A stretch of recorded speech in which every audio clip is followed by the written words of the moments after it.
constituency. And then we have Madame Joyce Opoku Boating, a legal practitioner and a member of the NPP communications team as well. Welcome, Madam. Thank you. She's also a former MP aspirant, or MP candidate, an aspirant for the Caucus constituency. Ladies, welcome. Thank you. All right, now, after 46 grueling days where 2 people have been jailed, men have been cut down to their sizes, and go to court has resulted in I don't want to go to court, I don't want to go to court. Finally, it looks as though all is done and water has found its own level. Today, examination in chief, cross-examination, re-examination, and all of that came to an end. The judges have given a clear indication that they will take all addresses by the 31st of July 2013. It's been 7 months. 7 months on after election results were declared, this challenge has raged on. How has it been? First of all, what was the case of the petitioners? Secondly, how has it been presented and how has it played out in court? Thirdly, what are the general observations that you and I can make? And as for this one, you and I were there because we watched it on the screens across the length and breadth of this country. These are the matters that we're going to be discussing tonight. And so straight away, let me go to my guest, Madam Frances Esiam. Let's start first of all with the case that the NPP had. To you, to your recollection, to the best of your abilities, what was the case about? Well, really, it was a contesting of the 2012 elections held on December 7th, which spilled over into the 8th of December 2012. And you would recall that certain anomalies were detected very early. One of the biggest signals coming from Domi Kwabenya, where Honorable Lawyer Adwa Safua, the eventual winner of that election and the constituency, heard announcements over air of the presidential results. And I mean, they had actually been battling also at the coalition center. So she also made it a point to get across to a lot of networks. Then the alarm bells started coming from all over. And then we know it is now history. The MPP requested for time to actually try and rectify the situation and for the EC2 to assess the veracity, if any. But we heard Dr. Farijan go to court because I can't wait.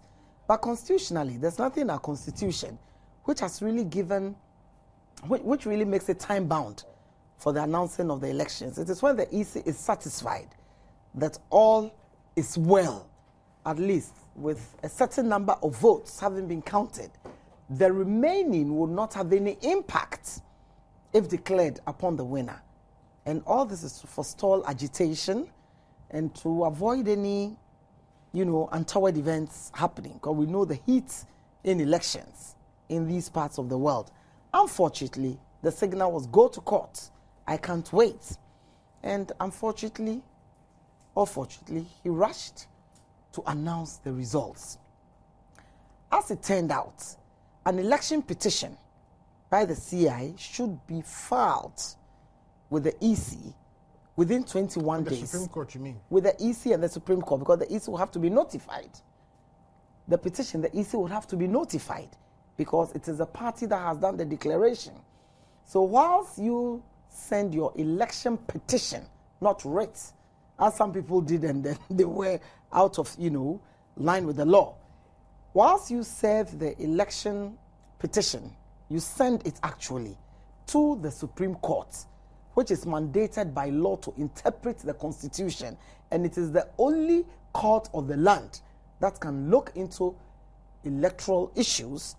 The EC2 was notified. Because if the EC is not notified, you actually have not actually served the right party. So be it as it may, it rolled on from there. There was agitation, anxiety, would the petitioners be able to? But they did a thorough job. While not being stampeded to move to court, they made sure that within the 21 days, before the 30th of December, by the 28th, 29th, they had filed. To summarize, the processes started in court. Who should be served, parties to be notified, and like we say, most of the things were hammered out, ironed out, and eventually, I think about 2 months after, on the 16th of April, if my memory... 3 months after. Yeah, if my memory serves me right, the actual hearing of the case began.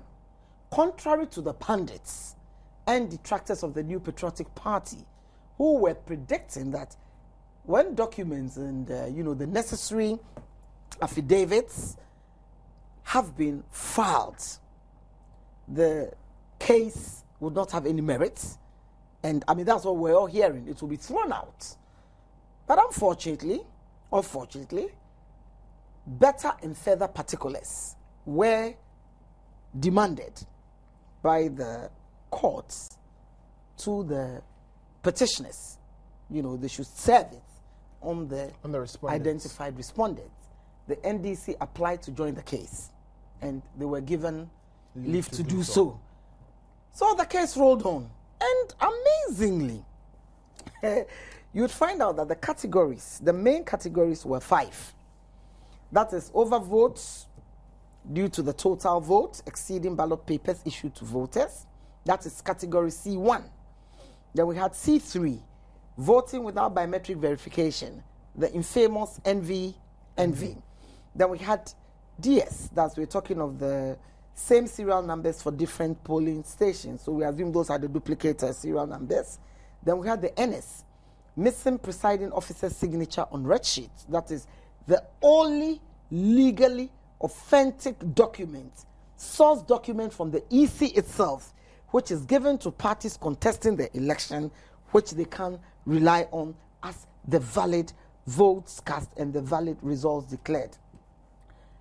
WNDM, this may sound strange, but it's words and figures do not match. And it will be surprising that after the furnishing of better and further particulars, the overvoting or C1 category affected 1,826 polling stations with a total votes of 791,423, 791,423 votes, because I don't want to do the 27-0 or the 207 and a 0. C3, no biometric verification, affected 2,240 polling stations, 856,172 votes. No signatures. We had affecting 1,739 polling stations, 705,305 votes. That's NS. Then we had the duplicate serial numbers affecting the highest, 9,921 polling stations, constituting 3,924,844 votes. That's the DS category. The reason why I lay this basis, because we're having a discussion when the first part is just waiting for the addresses. Then, the court will wind up as to whether there were violations, malpractices, and irregularities, because they collapsed all these into 3 broad categories. True. No, 3. Okay. Violations, malpractices, and irregularities. Yeah. But this is what we went with. Now, you'd realize that this is a Hopkins figure. Over 40% of votes 46% actually. 46%. Thank you for the correction. And the petitioner's case is that it profoundly impacts. That's the petitioner's case. I'm not saying this is a ruling of the court. It profoundly impacts and affects the fortunes of the New Patriotic Party. Because if these votes were annulled, because they are seeking for the subtraction, cancellation, that means further subtraction from the total. And obviously, in about 4 of these categories, Nana Addo would or should have been declared winner. This is a case that has been pleaded in court for the annulment of these, infractions. Now, I don't know whether you want us to continue beyond this foundation.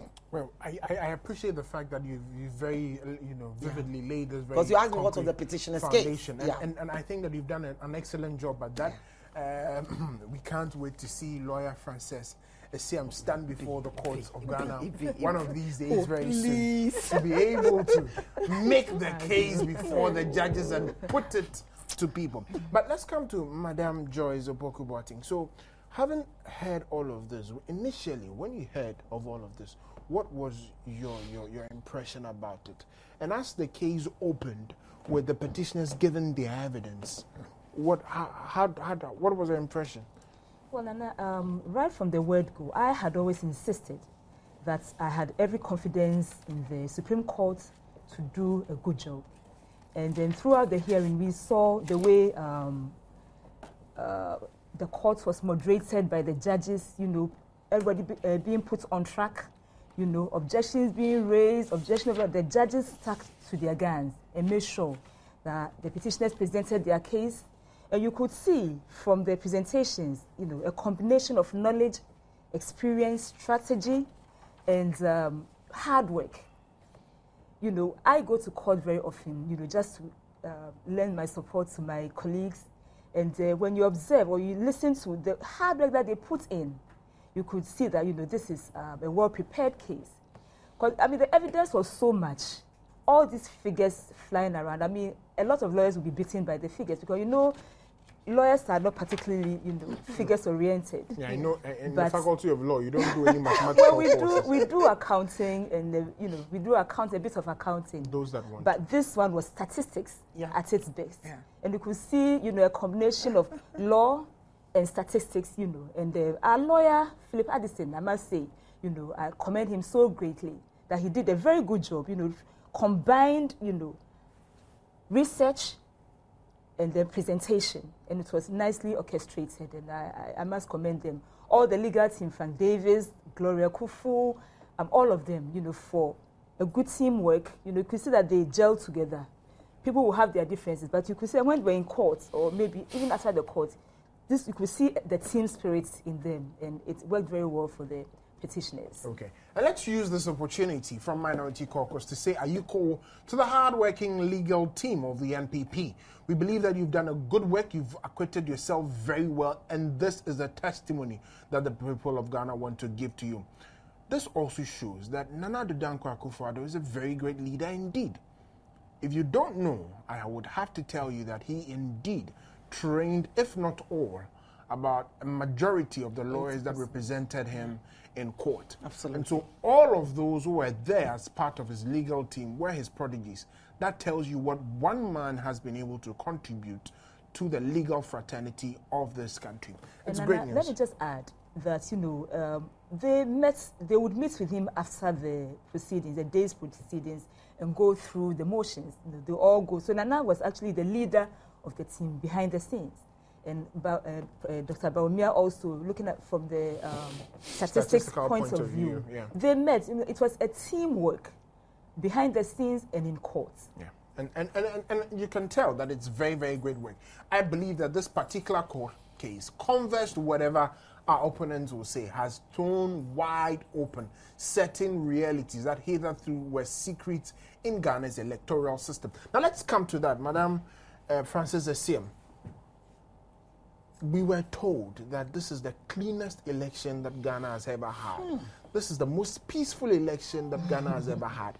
We went into the case and all sorts of things have come up. Do you still think that this is, in quotes, the cleanest election that Ghana has ever had? Seriously, Nana, this is the worst in the history of this country. When I say the worst, we've been through a series of elections. 92, 96, 2000, 2004, 2008. Absolutely. This is the worst. Having viewed it critically, assiduously, devotedly, the screen, in fact, my eyes have been that of the television screen. I am amazed, first and foremost, before we go into the substantive legal issues, because we don't know what constitutes contempt and what doesn't constitute contempt. I hear there's a thin line. You'd realize that I would like to look at it in phases. The speed with which the petitioners, under the able leadership also of the technical team, the star witness, Dr. Mahmoud Baumia, looked through 24,000 pink sheets. Pink sheets. It is not easy. Now we're talking of millions and millions of votes, and came up with 11,843, and upon furnishing of better and further particulars, pruned it down to 11,138 so that they could make a concise case. No no ambiguity. You would realize that within a space of 5 days, isn't it the case? Yeah. You see, they were put to the maximum test, the litmus test, and they delivered. And it is amazing. They filed, they were given the appropriate receipts, they paid the appropriate sum. People should know that when you file, there are certain obligations that go with the filing. And all that was done. And so you are given evidence that you've provided your evidence to the court. And that is the authentic document coming from you that the court would. I expected that the Electoral Commission, that's the second respondent, who is key to all this, because the infractions are laid at their doorstep. They have the sole constitutional mandate and rights under under the CI, Constitutional Instrument 75 of 2012. This instrument was laid almost about 3 or 4 times. I stand to be corrected before Parliament. Yes. It went through a metamorphosis. It was laid, it was withdrawn, it was with laid, different numbers until we had CI 75. You, Dr. Farijan, and the EC were the proponents of the constitutional instrument, and all the regulations, all the legal remedies within that to Parliament. The budget you made, whatever you demanded, was given to you. You were treated like babies. Everything was given to you. For verification, if I'll get the money, I'll do it. It was given to you. Because we knew the Electoral Commission would do the right thing. So the taxpayers had to sweat for their monies to be given up. We went through a rigorous 40-day biometric registration exercise, unprecedented in this country. My God, I was a candidate. She had been through primaries and was duty bound to assist in a constituency. So we knew what it was. The cost, the human sacrifice, day and night without sleep. And after all this, a register had been produced. With duplications. Now, during a trial, we come across a register that apparently, allegedly, because the case has not yet been adjudicated on, was flawed from the petitioner's point of view, in view of overseas registration, in view of the efforts, that is faces only. And if you look at the figure, I started from the register because that is the Bible of the election. So Ghanaians started getting convinced that something had gone wrong. Something had gone wrong somewhere. So the interest in the case heightened across the world. And you'd realize, faces only, EC has alleged 70,000. Meanwhile, Dr. Baumia and his team found 3,000. 3,000. Just a little bit over 3,000. You come to the 241,000, which he later was disputing, and brought to 2,000 plus of those who were registered abroad.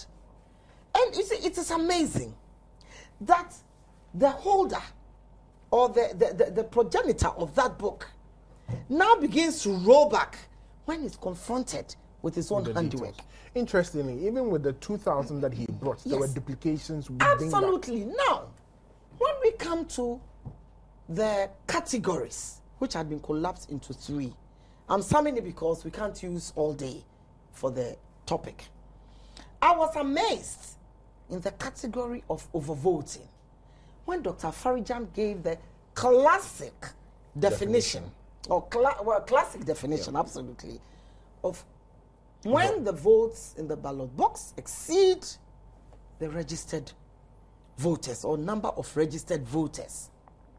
You know, lawyer Philip Addison and the team kept on pointing out And it was at that point he kept on, twisting and turning. Now, yesterday, the man's voice was played on tape.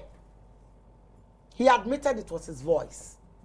And Dr. Farijan, 2 days to the elections, said on that tape played in court yesterday, evidence in court yesterday, that read my lips, MV, no verification, no votes. Point one. When the votes in the ballot box, counted in the ballot box, exceed the number of verified voters by the biometric verification device, it ought to be what? cancelled. Cancelled. So you see the huge discrepancy. Quickly, he has discredited himself. This is factual, and no one can dispute it. And then This is factual. In some cases, in some constituencies, absolutely. they were actually cancelled when there was, no verification. Yeah, that was and others, quickly. I just wanted so that I can do my thing. I just wanted to take a break at this stage. And when we come back, 1 minute before the break. Okay. Quickly. Now, when we came to the issue of that is the overvoting thing. No verification had also been answered on the same tape. Now, I didn't understand why, when cross-examination, I think she would deal with the real. When cross-examination had almost ended yesterday, then some pink sheet popped up, like a frog popping up from water. And I wanted us to deal with that. Go to the break and come back. Or today I've understood why. At this stage, we'll take a break, ladies and gentlemen. You can see that the discussion is getting interesting. And so we'll take a break. Prepare to join us. Text message 1760, all networks, WhatsApp 0244 928375. When we come back, we'll continue with the discussion.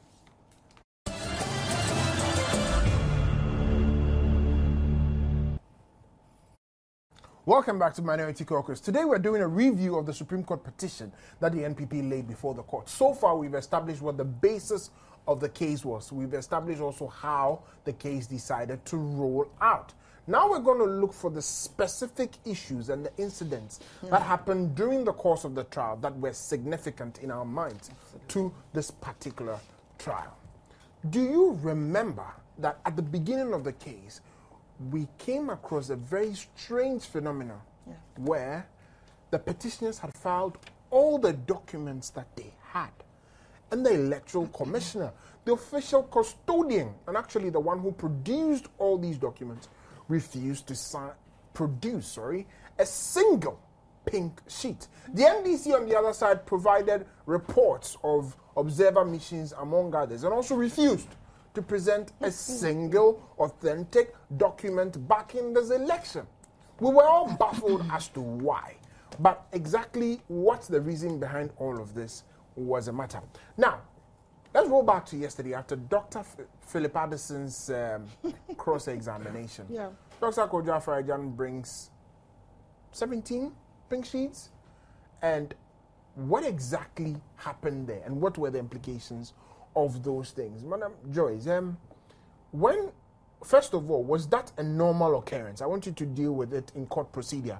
Was that a normal occurrence where, after a witness has been taken through examination in chief and cross-examination, his counsel can actually have the chance to lead him in evidence again on a particular matter?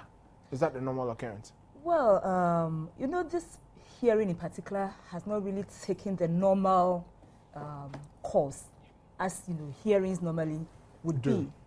This is an investigative, I would say, it's an investigative, inquisitorial process. So I was expecting that when the judge, the court ordered that all parties should bring further and better particulars, all parties, not just the petitioners, but all the parties would bring all the documents that they intended to rely on at the beginning, so that the parties will have each party will have the opportunity to examine the other's documents and then, based on that, proceed with the case. I believe you call it discoveries. Yes, discoveries. So that's what the new rules say, that, all documents that you intend to rely on during the trial should be submitted to the parties and the court, so that they all have the advantage of looking through, and then nobody is taken by surprise. And I was particularly surprised because, here are the petitioners who have the duplicates of the original documents, and the EC have the originals of the documents. So right from the word go, I was like, why is the EC not producing this? But then again, we are the NPP is the petitioner, and it is for them to prove their case, on the balance of probabilities. It's not a criminal matter. So you are going to prove your case on the balance of probabilities that, to a large extent, what you are saying is true. Or what will the reasonable man think? So they did their best. And I was thinking that in the name of, the rule of law and of justice and of the interests, of the whole country, the EC would have assisted by bringing the originals of the duplicates that the petitioners had submitted to the court. But they didn't, but rather put the petitioners to the test. That if you say you have a case, then prove it. So all they did was to sit back. And the law allows them to do that, to sit back and watch the petitioners struggle and burn the midnight oil to produce their evidence, stretch them, and then subject the star witness, Dr. Bawumia, to, what I would say, a marathon, cross-examination. So I would say that even though, in fairness, all the parties should have brought their documents, the petitioners had a greater burden to prove their case than the defendant. But then again, you're not going to rely on the weakness of your defendant's case to make your case. So you have to work harder. And that is why you realize that there was always the burden on the petitioner. Produce this, go through so many things to establish their case. Okay, and for you, that is exactly what the respondents wanted to do. But let's move to Madame Frances Asiam. When those documents were produced and it was put to the test of time and the test of credibility, what were your impressions? My impressions were, I was dumbfounded. Because Dr. Farijan in a statement said, that was very profound, that somebody should answer.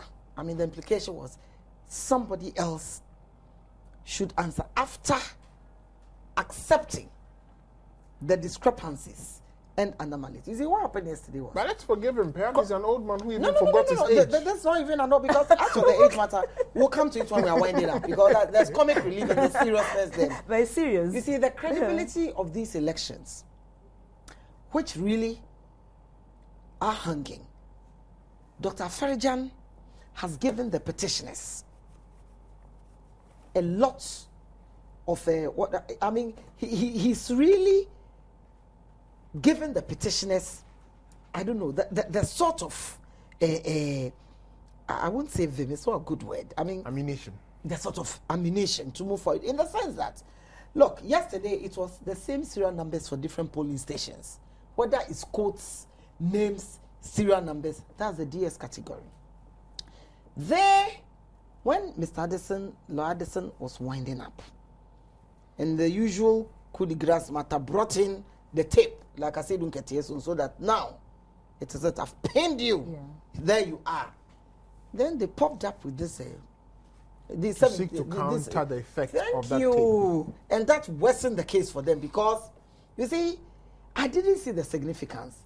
But going through the analysis and documents, which are in evidence before the court, you'd realize that the DS category, these are duplicate serial numbers, affected 9,921 polling stations, 3,924,844 votes. So really, the crux of the matter, really, that is the highest category of violations, malpractices, and irregularities. And it was also the vehicle that was used. Coming now to the facts, it is here by the CI to protect the integrity of the election results.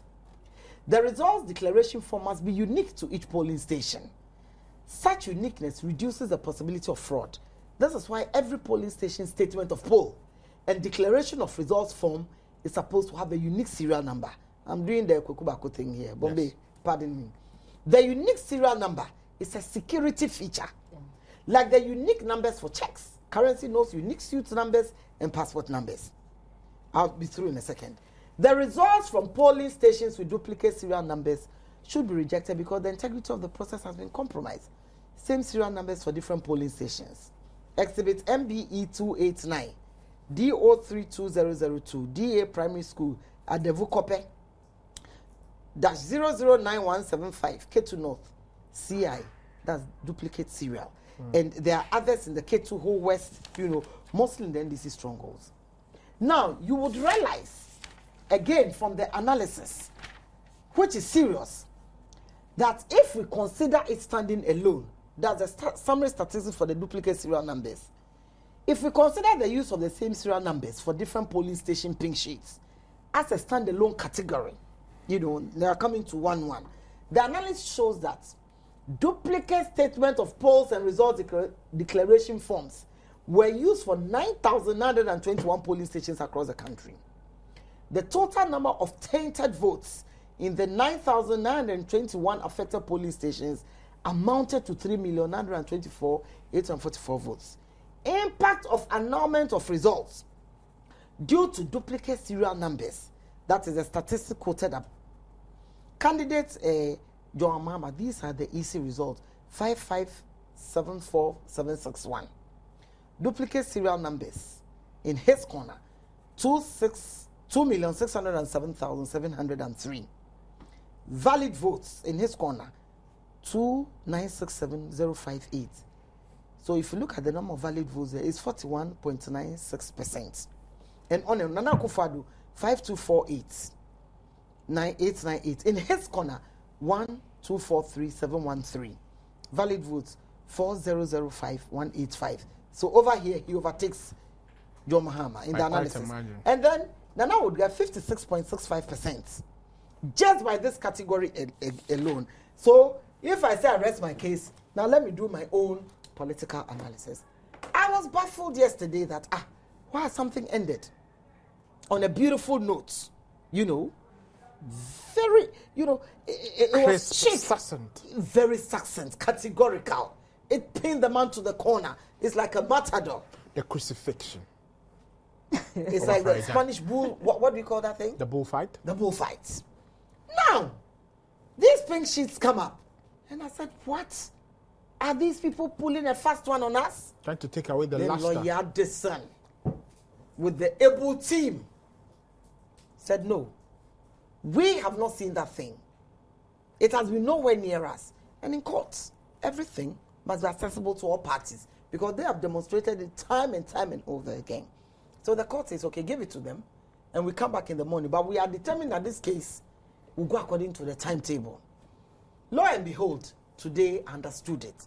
Because the statistics show that category, if accepted by the court, will be the highest number of votes to be annulled. All polling stations to be annulled. 9,921 and over 3 million votes. And that automatically brings Sana to 56.5 and John Mahama to 41.9 or so. So clearly that alone can even determine upon the face of the law and the evidence, if so accepted by the court, like one judge said, I think it was Justice Sofadenyira today, that all that you people are saying, when the matter was going forwards and backwards, we will be looking at the evidence. We also will be making our analysis after your addresses. And then we apply the law to the evidence. So it's evidence and law. Then I said, they were trying very hard. You saw Mr. Chachu Chikata popping up. Tony Lita, pop up. Lawyer James Kwashadin, pop up. And I said, this triumvirate is serious because I said, let them read the thing. We have the burden of proof, isn't it? Yeah. And the EC is the one who actually conducted this election. And the man is already answering questions. So you could hear the various duplicates, even some were triplicates. Yeah, quadruplicates. Some were even quadruplicates. And I'm even surprised if there's a word like sextuplicates. It would have appeared. So I'm summing up on this by saying that I now understood the heat on the respondents yesterday. I mean, the legal counsels, who were vehemently trying to avoid. Even today we heard that lawyer Anderson must not be allowed to ask questions. And they said that, but the man is already answering. He's comfortable with it. He's answering. So I now got to the cross that this category is so important. They just wanted to accept duplicates. So in case you have 1A and 1B, you just look at 1A, 1B. But they didn't want to look at 1A, 1A, 2. So there was this issue I'm summing up on the ARS, Kakan Sonanka. Yeah. But my brother, I'm a police station code 001, you 002, 003. So if 001, you go and look at the official name, you will just see ARS Kakasonaka. So the codes, the serials, and the names are all supposed to lead you to one thing. Yeah, damn. And what people should not forget, if you're talking, for instance, in Adenta, if you're talking of a community school, you have 5 polling stations within the community school. So one is 1ABC, 1A, 1B, 1C. But they have distinct codes. They have distinct codes, distinct serial numbers, because you have 500 people also voting in each of them. It is distinct. And you have on the other side 2, which is 2A and B. So you should know that. Don't make a mistake of thinking if Joyce is Joyce 1A, 1B, then that means it is the same thing. So I think the petitioners have really drummed home the point that as for this 9,000, so I said, why is this thing? Just agree, leave it. Then I saw the thing. I said, yeah, this guy is a superman. That's why all the ladies. Anyway. All right. So all the ladies are going for the Superman lawyer Addison. These are the words. Team, I beg. Johnny Little said Addison. They will get drunk after all this and enjoy themselves. Friends. At the end of the day, they're still colleagues. So Ghana is still a peaceful nation, converse to what some other people would have wished for us to be seen at the stage. All the things that we're told never came to pass. We are taking a break. When we come back, we'll open the phone lines. Tell us everything that you want to share with the state of Ghana. But for now, we take a break.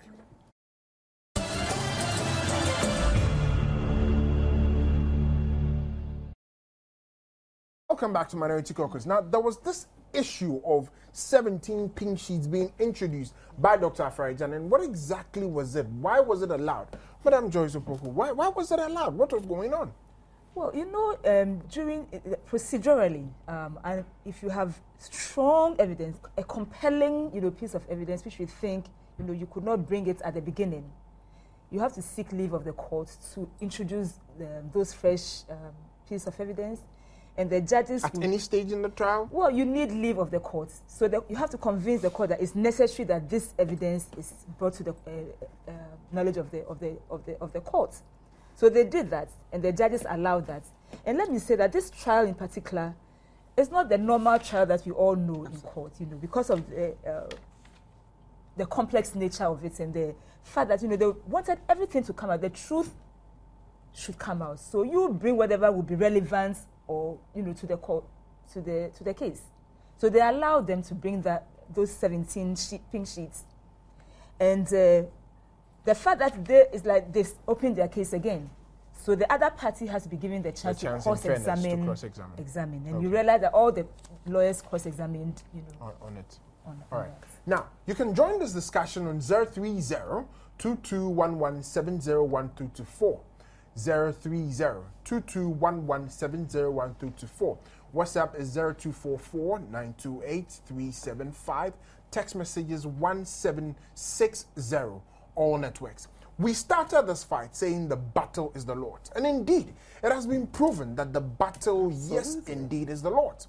I personally think that it was a miracle that the judges decided to allow those particular 17 pink sheets. And it was a blessing as well, because now the differences have been established. Absolutely. And I do not want to stand in contempt of court, and so I would not make any statements as of now. But I believe it's more than clear for everybody to see as to whether those pink sheets tallied or not. If this book is a replica of that book, I expect that every information here will be the same here. Absolutely. How come there are differences? The good Lord continues to fight our battle for us. Now you know the differences. And not just the I have a caller on the line, so I would have to take him. Bukari from Boko, welcome, senior. Unfortunately, I think I've lost him. Let's say hi to all my brothers and sisters in Boko. We are very grateful to all of you. My brothers and sisters, especially those of you up north, those of you in the Volta region, we thank you all very much for paying attention to this program. We are here for you, and we continue to serve you. We will be here to do the research and educate as much as we can on these matters. So as I was saying, those particular things for me were blessings, serious blessings. Thomas from Cape Coast, welcome. Thank you, sir. Good evening to your cherished viewers. Good evening to you too. In fact, this court case is so revealing that some of us wonder the kind of corruption that is happening in the Electoral Commission department. And I think from this time around, I would advise NPP that we need to educate our polling agents so that when we go for the polls, we need to be extremely vigilant. Because some of this corruption is so serious that if care is not taken, and we thank God for the integrity of Nana Tankwa for not pursuing any violent means, but rather using the rule of law to pursue the case. And I would encourage my co-brethren in the party that we need to keep our hopes alive and keep praying for the wisdom of God for the judgment, so that when, with the hope of God, we believe that God will grant us the success, and then we are hopeful by the end of August we will jubilate together with Nanato. Thanks so much. Thank you also. Thank you also very much for your contribution. Masaudu, welcome, sir. Yeah, good evening, sir. Good evening, Chief. Hello? Yes, sir. You have the floor. Very good. You see, there's a saying that if somebody wants to fall, he doesn't don't look at where you have fallen. Go and look at where you have hit or you have eaten. You know, where you have even crashed before falling. So, all what they are saying, they knew that they are going to lose the case. So, there's no any from our case. So, thank you very much. Thank you too very much. Odikro from Takrady, welcome. Thank you. Nana, how are you? It's by the grace of God, my brother. Yeah. I thank Mr. Listen and his team for doing a human job. They have done very, very, very, very well. In fact, they have more than convinced we, the ordinary followers of NPP. We are very thankful. We pray the blessing of God upon them for sacrificing and breaking through the storm, bringing us this far. In fact, you see, we have realized from the way they handle the case that elections are not just about forming a peaceful queue, voting, nice things being said about the elections, free and fair, but it goes beyond. There are the nitty-gritties, the underhand dealings, the changing of figures and other things. So we bless Nana, Addison, and all those who teamed up to bring all these flaws to the fore. God bless them, and God bless the MPP. Thank you very much. God bless them, and God bless MPP. Thank you also very much, Masaudu, for your call. Dikro, sorry, for your call. I have another caller on the line. How are you, my caller? Jonathan, I believe. Hello, Nana. Good evening. Good evening, my brother. Nana, I am Jonathan calling from Bongo High Street. Yes, sir. The people of Bongo will greet you, Danyore, and they expect you to respond, Naba. Naba. Mama SCM. The Bongo people doesn't call you Mama SCM, they call you Mama Asidi. Naba. So from today onwards, Mama Francis SCM, you add Mama Asidi to it. Mama Asidi. The last time you were in Bongo, the whole youth were behind you. Thank you. And in fact, Nana, the battle is the Lord. And I strongly still believe in that. Look, before this case started, we heard statements like, any idiot can go to court. We heard statements like, they were only deceiving their supporters. They have no case in court.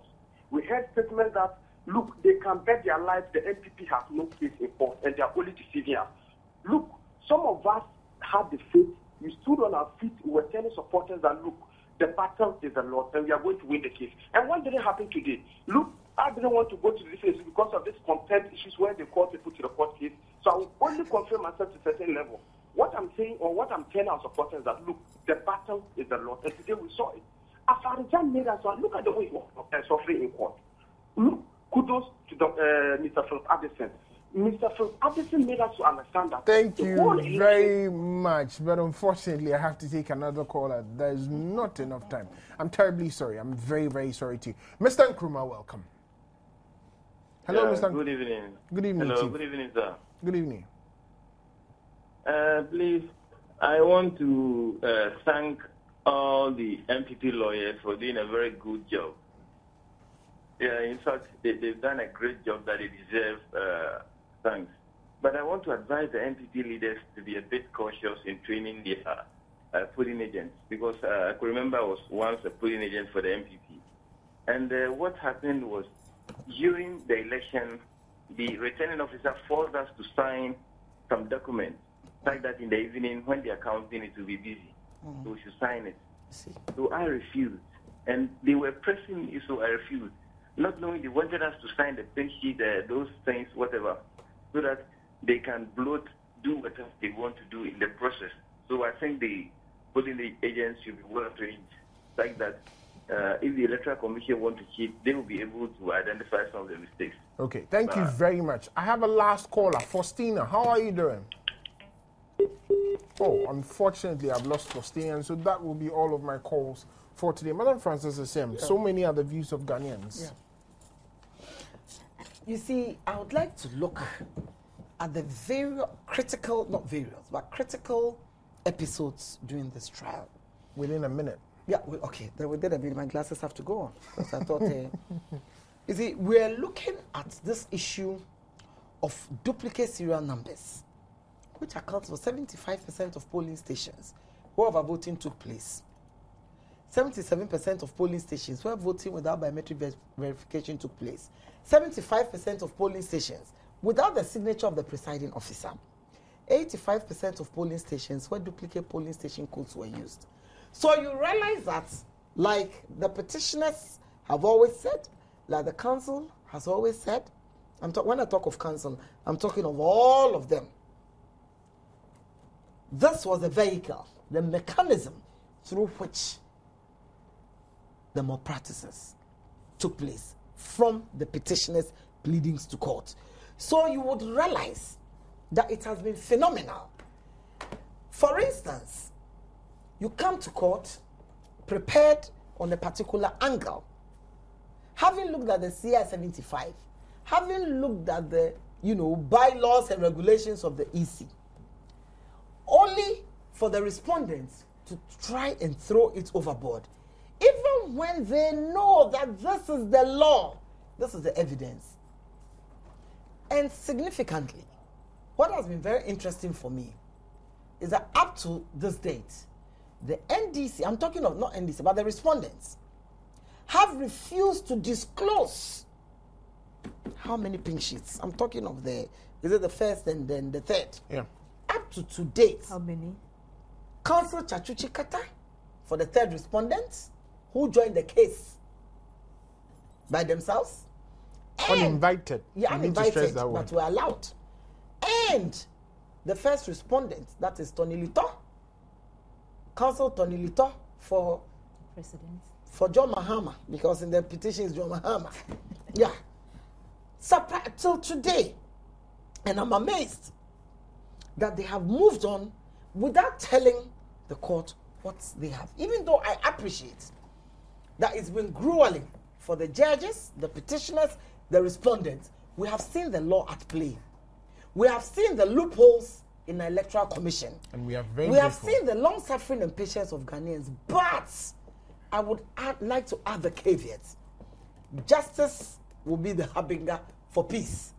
And we pray that all stakeholders, as we have wound up a particular phase, we have seen those who are astute, shrewd, and clever lawyers. We have seen those who have sought to traverse the course of justice by perverting the law of the people. Now, I would like to state that Dr. Afarijan, I'm ending on him, has amazed Ghanaians because, my brother, the Electoral Commissioner has shown that he and his outfits really are not competent, they are mediocre, and they have wasted the money of Ghanaians. They have, we've lost confidence in them. Okay. And I am ending by telling Dr. Farijan that he's the most incompetent EC official in the whole wide world. Okay. And we pray God to guide the justices, keep us all in one piece and not in pieces, till the 30th and 31st. And it's interesting, Joyce. I hope you throw more light on this. But I don't have much time. You see, the written addresses, so we'll have to I think stop. it has been smart on the part of the judges. Yeah. No biases with anybody looking at anybody's face. But they would read it, make the analysis, look at the law, and come back and tell us what to do. In 20 seconds. I'm really being kicked out. Okay, Nana, thank you. I think the MPP has exhibited leadership. Absolutely. In the face of falsehood, intimidation, tyranny, and the rule of law is, as the victory for the rule of law. Has been exhibited. Yeah. Okay. Today in Ghana, we've seen the truth. Everybody has been reduced to his true size, and the truth is out there for all of us to see. As of now, we know who was telling the truth and who was lying. My name is Nana Kofi Damwa. Until we meet again somewhere next week, let's keep the fire burning and continue to remember that the battle is the Lord's. Good evening.